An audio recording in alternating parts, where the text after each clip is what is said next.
ನಮಸ್ಕಾರಿಪ್ಪ ಎಲ್ಲ ಮಂದಿಗ ನಾನು ನಿಮ್ಮ ಗುರು ಆಲದಿ ಮಾತಾಡಕತ್ತೀನಿ. ಇವತ್ತು ನಾವು ಎಲ್ಲಿ ಬಂದೇವಪ್ಪ ಅಂತಂದ್ರೆ ಮೈಂದರ್ಗಿ ಎಂಬ ಗ್ರಾಮಕ್ಕೆ ಬಂದೇವಿ. ಇದು ಮಹಾರಾಷ್ಟ್ರದ ಸೊಲ್ಲಾಪುರ ಜಿಲ್ಲೆಯ ಅಕ್ಕಲ್ಕೋಟ್ ತಾಲೂಕಿನಲ್ಲಿ ಬರುತ್ತೆ.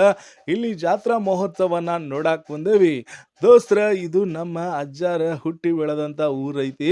ಆ ಒಂದು ಕಾರಣದಿಂದ ನಮ್ಮ ಮಾಮರ ಫೋನ್ ಮಾಡಿ ಜಾತ್ರೆ ಐತಿ ಬಾಪ ಅಂತಂದ್ರೆ ಆ ಒಂದು ಕಾರಣದಿಂದ ನಾನು ಕೂಡ ಜಾತ್ರೆ ನೋಡಕ್ ಬಂದೆ. ಬಹಳ ಒಂದು ಮಸ್ತ್ ಆಗಿರುವಂಥ ಜಾತ್ರೆ ಇತ್ತು. ಜಾತ್ರೆ ನೋಡಿ ಇಲ್ಲಿ ದರ್ಶನ ಮಾಡಕ್ ಬಂದ್ವಿ. ನೋಡ್ರಪ್ಪ, ಶಿವಶಲೇಶ್ವರ ದೇವಸ್ಥಾನ ಅಂತ ಮಂದಿರ ಅಂತ ಬರ್ದಿದ್ದಾರ. ಒಳಗಡೆ ಹೋಗೋನು ಹೆಂಗೈತಿ ಹೆಂಗಿಲ್ಲ ಅಂತ ನೋಡಂಬರಿ ದೋಸ್ತ್ರ. ಎಲ್ಲ ಊರಲ್ಲಿ ಕೂಡ ಒಂದು ವಿಶೇಷವಾದ ಒಂದು ಮಂದಿರ ಇರ್ತೈತಿ, ದೇವಸ್ಥಾನ ಇರ್ತೈತಿ. ಆ ಒಂದು ಕಾರಣದಿಂದ ಮೈಂದರ್ಗಿ ಎಂಬ ಗ್ರಾಮದಲ್ಲಿ ಇದರ ಒಂದು ದೇವಸ್ಥಾನದ ಒಂದು ಸುಪ್ರಸಿದ್ಧ ದೇವಸ್ಥಾನ ಐತಿ. ಇದರ ಜಾತ್ರೆ ಮಾತ್ರ ರಾತ್ರಿ 8:30 9 ಗಂಟೆಗೆ ತೇರು ಎಳಿತಾರ. ಆ ತೇರು ನೋಡಕ್ಕೆ ಎಷ್ಟೆಷ್ಟೋ ದೂರದ ಊರಿಂದ ಬಂದು ದರ್ಶನ ಮಾಡ್ಕೊಂಡು ಹೋಗ್ತಾರ ದೋಸ್ತರ. ಇಲ್ಲಿ ನೋಡ್ರಪ್ಪ, ದೂರದಿಂದ ಕಾಣಿಸ್ತಾ ಇರೋದು ಒಳಗಡೆ ಒಂದು ನೋಟವನ್ನು ನೋಡಾಕತ್ತೀರಿ. ಅದೇ ರೀತಿ ಇಲ್ಲಿ ಒಂದು ಮೂರ್ತಿಯ ಕಾಣಕತ್ತೈತಿ, ಫೋಟೋ ಕಾಣತಿ. ಎಲ್ಲರೂ ಕೂಡ ದರ್ಶನವನ್ನು ಪಡ್ಕೋರಿ.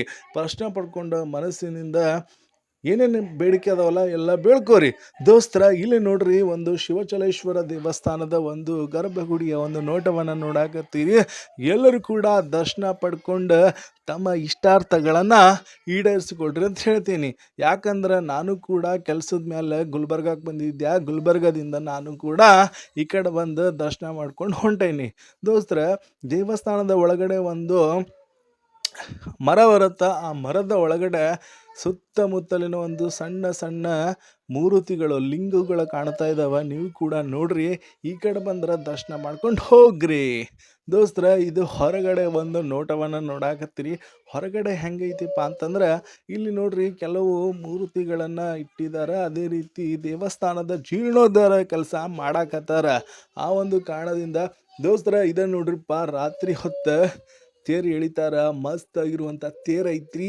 ಎಲ್ಲರೂ ಕೂಡ ನೀವು ಕೂಡ ದರ್ಶನ ಮಾಡ್ಕೋರಿ. ಅದೇ ರೀತಿ ಈ ಸೈಡ್ ಬಂದ್ರೆ ದರ್ಶನ ಮಾಡ್ಕೊಂಡು ಹೋಗ್ರಿ. ಇದು ಹೊರಗಡೆ ಒಂದು ನೋಟವನ್ನು ನೋಡಾಕತ್ತೀರಿ. ಇಲ್ಲಿ ನೋಡ್ರಿಪ್ಪ, ಚಿಕ್ಕ ಮಕ್ಕಳಿಗೆ ಆಟವನ್ನು ಆಡಲಿಕ್ಕೆ ಅಂತ ಎಲ್ಲ ರೀತಿಯಾದಂಥ ಸಾಮಗ್ರಿಗಳು ಗುಣ ಕಾಣತ್ತಾವ. ಅದೇ ರೀತಿ ಚಿಕ್ಕ ಮಕ್ಕಳರು ಕೂಡ ಎಲ್ಲರೂ ಕೂಡ ಮಸ್ತಾಗಿ ಆಟ ಆಡತ್ತಾರ.